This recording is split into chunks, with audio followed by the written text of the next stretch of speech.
cuádrelo y vaya al noticiero. No, pero vamos a hacer las cosas con tranquilidad. Es que digo, Barranquilla no puede ir una hora sobre Barranquilla, vamos a darle 1 o 2 días. Entonces vamos a noticieros, vamos a gremios, vamos a universidades, vamos a hacer las cosas.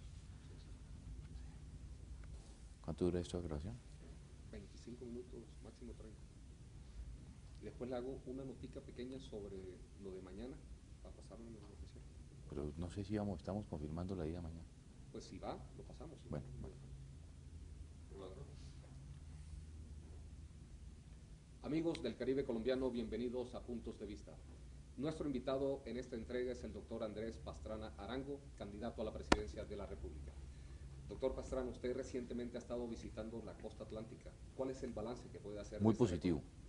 Muy positivo, la verdad que en la costa creo que tuvimos una excelente recepción. Además, porque lo que yo digo, porque llegamos con un plan concreto para la costa. Yo creo que eso es lo importante, llegar con un compromiso para recuperar la costa atlántica colombiana. Lo que yo he dicho, la costa no puede seguir siendo la región del país que es la más rica, pero al mismo tiempo la más pobre. Que los mayores índices de pobreza están en la costa atlántica. Que cuando tenemos el mayor potencial para salir adelante, está el turismo, está el campo, está toda la posibilidad de que Colombia progrese y pueda poner sus productos en los mercados internacionales a través de sus puertos, sea la región más pobre del país.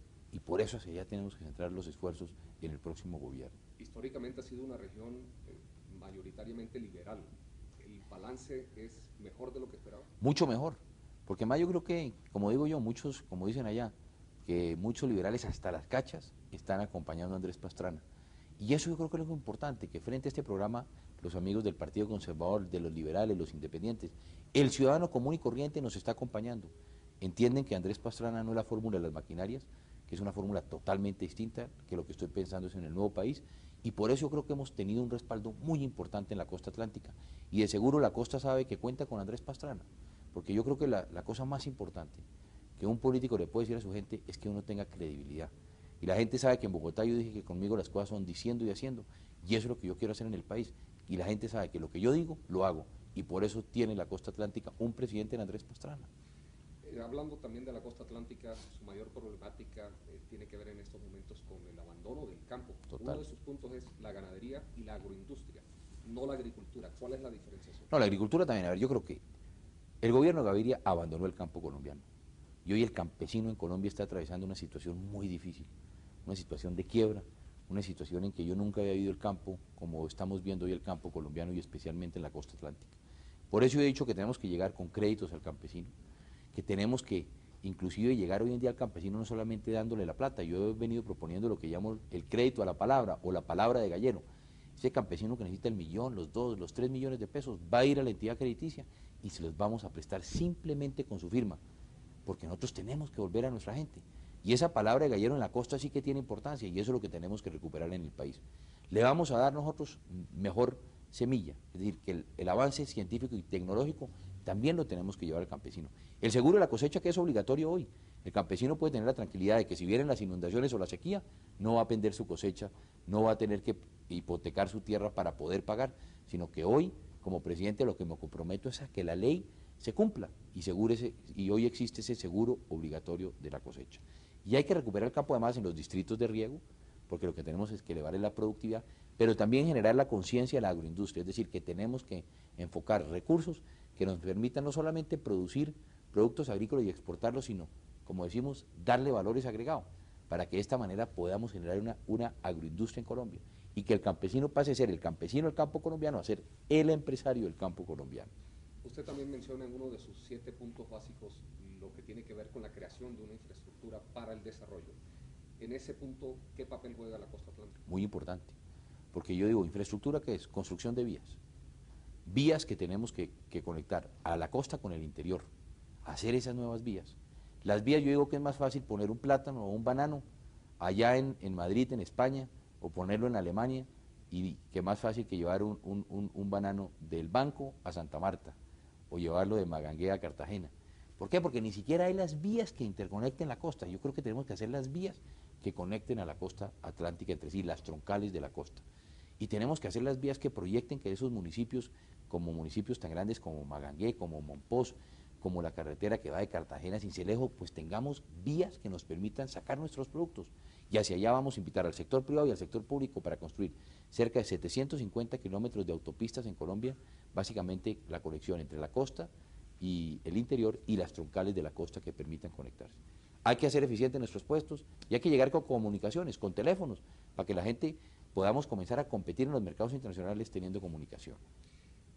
Usted también, ahora que señala una crítica al gobierno del presidente Gaviria en cuanto al campo colombiano, ha apoyado algo que sí ha tenido mucha crítica en nuestro país, que es el proceso de apertura económica, la modernización de nuestra economía.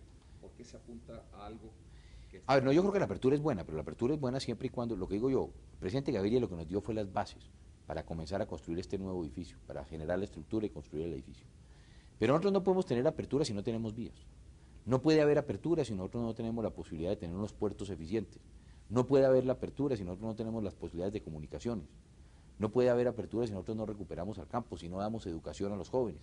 Entonces yo lo que he venido insistiendo es que el presidente dejó sentadas unas bases, pero ahora hay que construir la estructura para construir el edificio. Y ese edificio se construye construyendo carreteras, dándole al campo otra vez la importancia que corresponde, hacer unos puertos eficientes y darle comunicaciones. ¿Y la competitividad de la industria? Es que ahí está la competitividad. Fíjese, por la falta de vías, por la falta de puertos y por la falta de comunicaciones, hoy el exportador colombiano paga entre un 12 y un 14% de más. Entonces así no puede haber competencia. Yo por eso digo que quien ha cumplido es el sector privado, quien ha incumplido es el sector público, es el gobierno. Y por eso, si nosotros le damos la posibilidad a ese productor colombiano de que pueda poner sus productos sin esos sobrecostos, vamos a ser competitivos. Si no, no vamos a poder competir. El ministro Rudolf Homs ha sido el más criticado en la administración de César Gaviria. Hay demasiado énfasis en una lucha contra la inflación, descuidando, por ejemplo, lo que tiene que ver con el crecimiento económico. Además, yo creo que en este momento se les desbordó la inflación y por eso creo que es que hacia allá donde tenemos que centrar los esfuerzos. Hoy la inflación está desbordada. ¿Y qué estamos viendo? Que se hizo el ajuste al sector privado, pero no se ha apretado el cinturón al sector público. El gasto público viene creciendo y no ha habido efectivamente control. Yo creo que buena parte de la inflación es el gasto público y ahí no ha habido por parte del gobierno una política clara para amarrarse el cinturón. Segundo, de otra parte, ¿de dónde viene la inflación? La inflación viene del problema agrícola colombiano. Buena parte de la canasta familiar está creciendo y está aumentándose por los alimentos. Y por eso creo que tenemos que fortalecer el campo colombiano. De esa manera vamos a bajar la inflación. Otra de las propuestas que yo hago, bajar los costos de la educación, que están afectando gravemente a la canasta familiar y son costos muy elevados. Entonces yo creo que el gobierno ha descuidado la lucha contra la inflación. Fíjese que estamos casi a 10 puntos en tan solo en el primer trimestre. Por lo tanto, ahí hay que hacer un esfuerzo importante. Lo que digo yo, tenemos que volver a darle a la gente el valor que tiene el salario, porque hoy la gente inclusive está en lo que yo denomino y en la costa se conoce como el rebusque, que tienen que trabajar en una empresa y por la noche tienen que ir a buscarse el rebusque para que puedan comer o para que puedan darle educación a sus hijos. Tenemos que decirle a los colombianos que la plata va a volver a tener un valor, que tenemos que hacer un acuerdo entre los empresarios, entre el sector público, entre el gobierno, para que el salario valga, porque lo que no podemos tener es que aumentamos los salarios en diciembre y en los primeros días de enero se aumentan los servicios públicos y solamente con ese aumento ya se perdió el aumento que se tenía en los salarios. ¿Cómo controlaría usted el problema del gasto público? ¿Cuál es? Yo creo que disciplina fiscal. Yo creo que primero tiene que haber una disciplina fiscal seria. Segundo, tiene que haber unas prioridades en el gasto. Porque lo que está pasando es que, si usted ve el presupuesto colombiano, estamos destinando partiditas y no tenemos una clara política, cuáles son las obras que tenemos que construir y cómo las podemos enfocar. Por eso yo digo que en mi plan de gobierno yo tengo las obras concretas que queremos hacer, las carreteras de la costa, cómo vamos a recuperar el campo y darle esas prioridades dentro del presupuesto. Disciplina fiscal y disciplina en otros niveles. Y yo creo que con eso vamos a poder controlar la inflación. ¿Las prioridades son esos 7 puntos básicos? Pues yo creo que sí. Yo creo que el país necesita educación y una educación barata que nos permita con la educación. Yo digo, entre mejor educado esté colombiano, mejor trabajo consigue y mejor salario va a ganar. Tenemos que trabajar en hacer la infraestructura de este país, las carreteras, las vías, los puertos que necesitamos para poder competir. Que tenemos que trabajar en toda recuperación del campo colombiano, hacia allá tenemos que centrar nuestros esfuerzos. Que tenemos que trabajar en recuperar la seguridad del ciudadano. No simplemente podemos seguir hablando de la guerrilla en este país, tenemos que buscar darle seguridad al ciudadano, que tenga la posibilidad el colombiano común y corriente que puede enviar a sus niños a la escuela y no lo roben, que no le quiten los textos, que no le roben los zapatos, o que esa señora que se baja con su bolsa de mercado del bus y la roban, o que está preocupada porque su marido está demorándose en las horas de la noche y no sabe si lo van a matar o lo van a atracar. Hacia allá tenemos que centrar los esfuerzos, a recuperar las ciudades para la gente, a trabajar entre la nueva policía y el ciudadano, generar conciencia comunitaria para comenzar a acabar el problema de la inseguridad en Colombia. Tangencialmente ahí está mencionando el problema de la justicia. Está la discusión de la reforma del Código de Procedimiento. Yo creo que es necesario. Y yo creo que más, porque fíjese, las reformas que estamos haciendo por lo general es simplemente ampliando las penas. Y yo creo que hacia allá no debemos ir.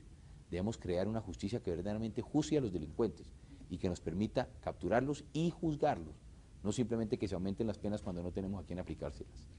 Pero de todas maneras, el hecho de que existan unas penas severas que en nuestro país lamentablemente no existen, pueden de alguna manera ser... Sí, pero yo creo que no podemos centrar el esfuerzo allá de la gente simplemente decir, como hay más homicidios en Colombia, vamos a aumentar de 30 a 40 años la pena. No, yo creo que lo importante es que le demos herramientas a nuestras instituciones, que tengamos la ley que nos permita capturar verdaderamente al delincuente y que ese delincuente pague con la cárcel. Y ahí yo creo que es donde debemos centrar los esfuerzos, no simplemente aumentar por aumentar las penas, sino que tengamos una política clara que nos permita capturar al delincuente. Muchas veces se captura al delincuente, pero como no tenemos los medios ni los mecanismos para que sea juzgado, se suelta y vuelve a la calle y vuelve a cometer los mismos delitos. Hacia allá es donde tenemos que entrar los esfuerzos, que se capture y que paguen sus penas los delincuentes en Colombia. Pero hemos sido excesivamente blandos en lo que tiene que ver con delitos como el narcotráfico, por ejemplo, que inclusive hablamos de beneficios para ese tipo de criminales. A ver, posiblemente, pero yo creo que la política, siempre y cuando confiesen sus delitos, siempre y cuando se sometan a la justicia y no sea la justicia la que se somete a los delincuentes, ha venido dando resultados. Posiblemente hay que hacer ajustes, en que lógicamente quien ha cometido un delito que pague sus penas y que la pague en la cárcel. Posiblemente hemos sido un poco hablando y vale la pena revisar esa política de sometimiento. Ya llevamos cerca de 4 años con esa política, yo creo que es el momento de hacer una serie de ajustes, pero yo creo que ha venido dando resultados, por lo menos ya no hay narcoterrorismo, uno ve que hay gente, los carteles que se quieren entregar, que quieren someterse a la justicia, y yo creo que es importante, mientras que ellos confiesen sus delitos y paguen sus delitos, que pueda existir una política de sometimiento como la colombiana. Una institución como la Fiscalía General de la Nación, hasta hace un año, gozaba de una enorme popularidad en nuestro país, inclusive el propio doctor Gustavo de Grey. Hoy en día la situación ha cambiado un poco. Antes se le mencionaba como un posible candidato a la presidencia. Hoy se especula sobre una posible renuncia que él mismo ha descartado. Yo no creo, la verdad que yo no creo en ese renuncio. Yo creo que la Fiscalía lo que tenemos que darle es los elementos para que pueda cumplir su misión. Yo creo que hoy se está simplemente, por los medios, por la misma situación que dejó la Asamblea Constituyente, se están llevando a cabo los juicios frente a los grandes temas. Pero la justicia para los de Ruana, la justicia para el común y corriente no está existiendo en el país porque no tenemos los recursos o no se le han dado los recursos a la Fiscalía para hacerla ágil, efectiva y de esta manera que podamos salir adelante. Entonces, por lo tanto, yo creo que es importante generar los recursos que nos permitan tener una justicia eficiente en Colombia y hacia allá vamos a centrar los esfuerzos. Nuestras instituciones han tenido enemigos naturales como la guerrilla, posteriormente el narcoterrorismo, pero ahora vemos cómo fiscal, procurador, a veces el Congreso, también se han convertido en especie de enemigos de las demás instituciones.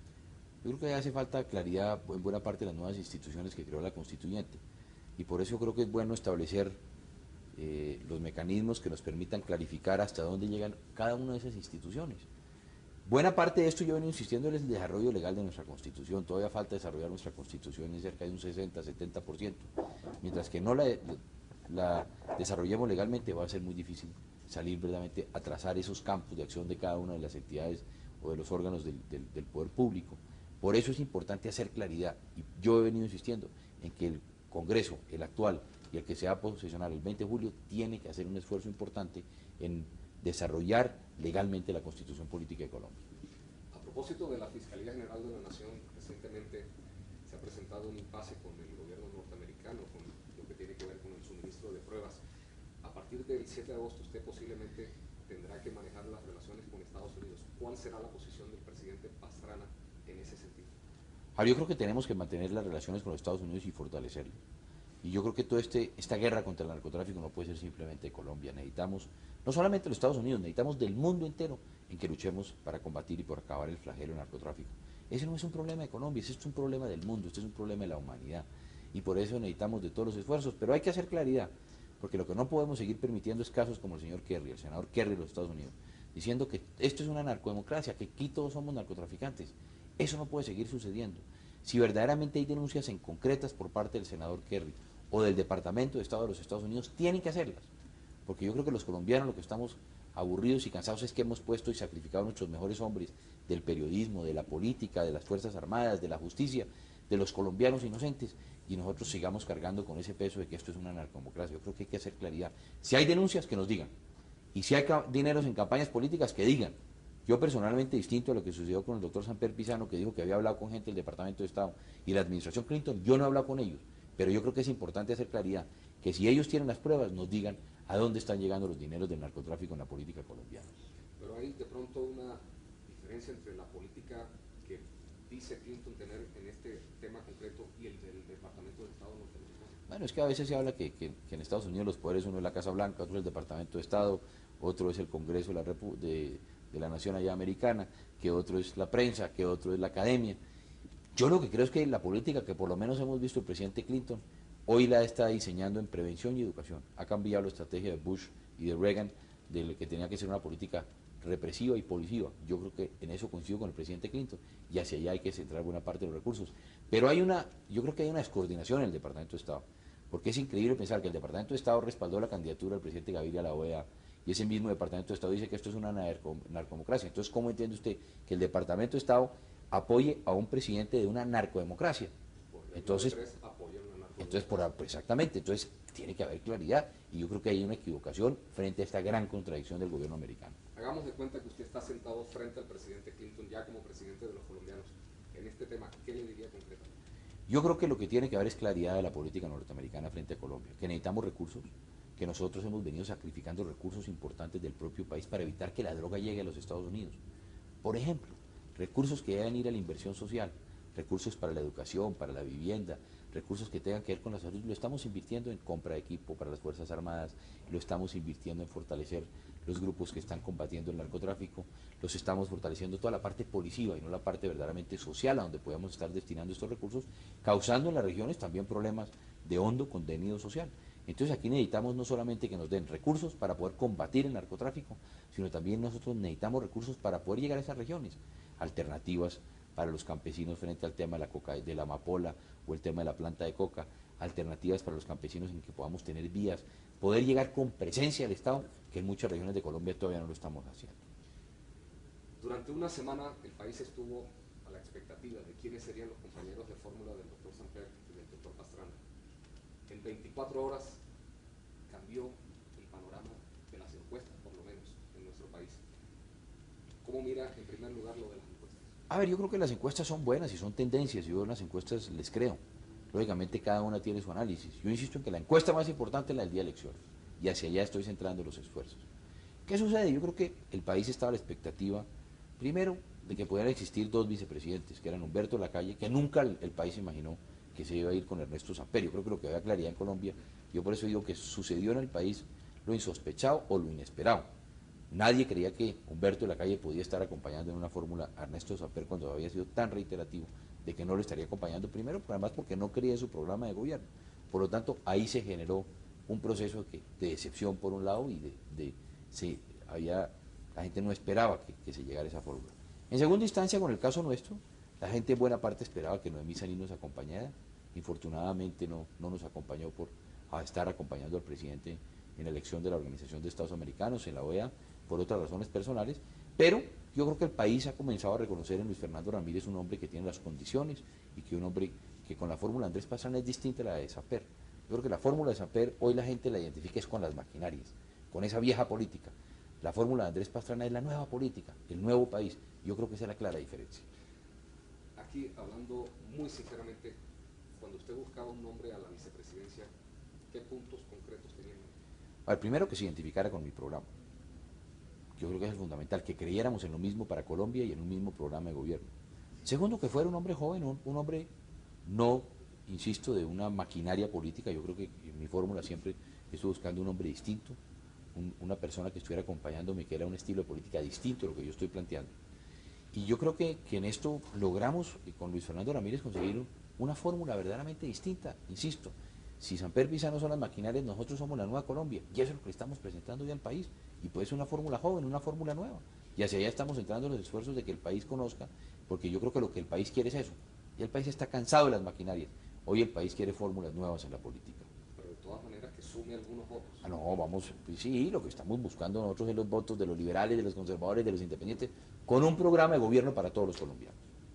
¿Reúne ese perfil completamente Luis Fernando Ramírez? Yo creo que en buena parte sí, la gente, lo que pasa es que no es tan conocido posiblemente. Humberto Lacalle llegaba a todo un proceso de una campaña política. Luis Fernando lo conocen por su excelente labor en el Ministerio de Trabajo y Seguridad Social, pero yo creo que además aquí la elección también donde tenemos que centrarnos en presidente y vicepresidente. Eso lo que vamos a elegir es el presidente de la República. Y por eso yo aspiro, y yo creo que el pueblo colombiano está votando para que los presidentes duren 4 años. Y por eso yo creo que hoy el pueblo está escogiendo entre una fórmula de las maquinarias, como es Samper Pizano, y una fórmula nueva que es Andrés Pastrana.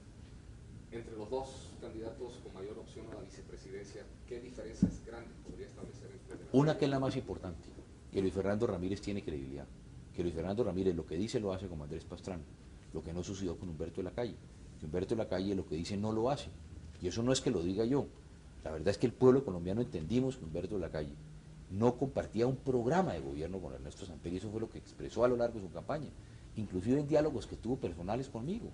Él decía que está mucho más cerca de este programa de gobierno que el de Ernesto Samper, y por eso la gente no entiende el por qué Humberto Lacalle hace la fórmula con Ernesto Samper. Yo creo que el país está cansado de esas asociaciones y de esas sociedades en que la gente no las entiende. Y esa es la clara diferencia que existe hoy entre Humberto Lacalle y Luis Fernando Ramírez, que uno tiene credibilidad, que la gente sabe que lo que Luis Fernando Ramírez dice lo creen. Yo creo que Humberto Lacalle perdió esa credibilidad que tenía ante el país. ¿Y la principal diferencia o las principales diferencias entre Andrés Pastrana y Ernesto Samper? Yo creo que es lo mismo. Andrés Pastrana es un hombre coherente. Yo lo que digo lo hago, es el diciendo y haciendo. Yo, por ejemplo, vamos a poner temas. Ernesto Samper habló cuando llegó al país de la legalización de la droga. Yo me he opuesto a la legalización. Hace unos días Ernesto Samper dijo, no, yo me opongo a la legalización. Ernesto Samper renunció al Ministerio de Desarrollo por no compartir la apertura y ahora dice que está con la apertura. El doctor Ernesto Samper Pizano llegó ofreciendo al país creo que 3 millones de empleos o 3 millones y medio, ya va en 1 millón o 800.000 empleos o 1,5 millones de empleos que está ofreciendo. El doctor Samper inclusive le va a poner el caso de Bogotá, la última. El doctor Samper sacó la ley 44, que es la ley Samper, que es la que establece el autoavalúo en Bogotá, y ayer dijo que está en contra del autoavalúo, la misma ley que él había sacado. Hay incoherencias. En Andrés Pastrana en el país ha encontrado coherencia. Lo que yo digo, lo hago, y ese es mi compromiso. Yo dije, cuando iba de primero en las encuestas, si quieren un debate, quiero hacer ese debate en televisión. Si nos invitan a Barranquilla, como nos han invitado, vamos. Y Samper Pizano dijo, vamos a un debate. Y después de que pasaron las elecciones, ya no quiere ir a debates. Entonces hay incoherencia. Yo creo que lo importante, la gente lo que quiere es eso, la palabra de Gallero. Que lo que uno diga, lo haga. Y lo que se ha perdido en el país es eso, la palabra de honor, la palabra empeñada. Y eso es lo que tengo yo. Y que en la política la gente sabe que Andrés es eso, el diciendo y haciendo. ¿Acepta entonces un debate con Claro, el doctor Samper en este mismo espacio? También. Lo acepto en cualquier sitio de Colombia, donde quiera, estamos aceptando los debates. Yo creo que los debates no es que sean buenos para Andrés o para Samper Pizano. Yo creo que los debates son buenos, son para el país. La gente quiere conocer qué se está exponiendo, como lo he hecho yo esta noche ahí. ¿Qué es lo que creo yo para la costa? ¿Cómo vamos a sacar a la costa adelante? Tengo un programa concreto para la costa. Creo que hay que desarrollar el turismo en la costa. Ahí hay un potencial muy importante. Hay que recuperar el campo. Hay que darle carreteras, educación, agua potable. Eso es lo que yo le estoy presentando. A mí lo que me preocupa es que, inclusive, me decían algo que sucedió con Ernesto Samper en Barranquilla, cuando le preguntaron que por qué no habían escogido en la Universidad del Norte a un costeño para la vicepresidencia, dijo que no había encontrado un hombre costeño que pudiera reunir los requisitos de una convocatoria nacional. Eso me preocupa. Yo por eso a la costa le he dicho que la costa con Andrés Pastrana cuenta es con un presidente costeño, porque un colega periodista me decía, ¿y por qué hay un vicepresidente costeño en la fórmula Andrés? Dije, porque el presidente es costeño, que es Andrés Pastrana, por mis hondas raíces que tengo en la costa y porque creo en la costa atlántica. Pero en su lista sí hubo algún... Sí, lógico, en el abanico siempre hubo, pero es que el costeño también soy yo. Usted sabe que yo sí tengo muchas hondas raíces costeñas. Tuve oportunidad de estar en Magangué hace tan solo 2 días, de conocer la casa de mis antepasados, de donde proviene la familia Arango y la familia Vélez, que es la de mi abuelo, que eran de Magangué, después se trasladaron a Montería, también tengo familia en ese sector de la costa, y además porque yo me siento que la costa, que es la zona rica de Colombia, vamos a sacarla adelante. Regresando a otros temas nacionales, la Iglesia, su participación en procesos de paz que quiere adelantar. Yo creo que es importante que la Iglesia con sus diálogos pastorales ha venido, pero hablando o interviniendo en este proceso. Yo creo que la Iglesia ha jugado un proceso importante. En buena parte acabamos de ver el proceso de la corriente de renovación socialista, pero yo creo que lo importante que es hacer claridad. La política de orden público está en manos del presidente de la República y de él corresponde manejar la política de orden público. Con el presidente Gaviria en la OEA y usted en el Palacio de Nariño, ¿cuál ¿cuáles son las posibilidades de Colombia en esa América unida? Yo creo que es muy importante, y yo creo que el reconocimiento de la elección del presidente Gaviria es el reconocimiento de una política exterior de Colombia. Yo creo que el presidente Gaviria va a tener dos retos importantes en la Organización de Estados Americanos, y con todo respeto yo los he planteado, que es buscar el proceso de democratización de la región, consolidar ese proceso de democratización, tenemos el caso cubano y el caso haitiano, y en segunda instancia consolidar el proceso económico de la integración entre los países de este continente. O sea, yo creo que tiene esfuerzos importantes el presidente Gaviria por desarrollar. Hay una figura importantísima en la vida del presidente de la República y es la primera dama, su esposa. Recientemente, prácticamente la primera dama queda sin funciones. A ver, yo creo que a la primera dama no se le entregan funciones o por decreto o por ley. Yo creo que la primera dama asume unas funciones.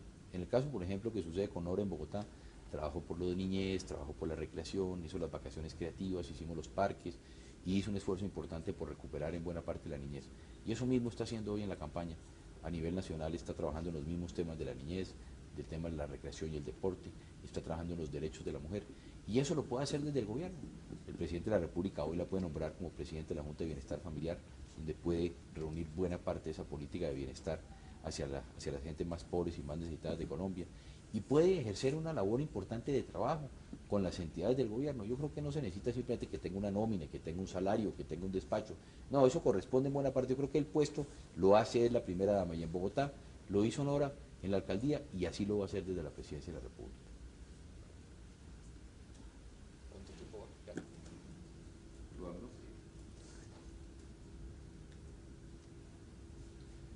¿Cierra su campaña entonces en la costa atlántica? Yo aspiro a cerrar mi campaña en la costa atlántica, y en Barranquilla aspiro a cerrarla.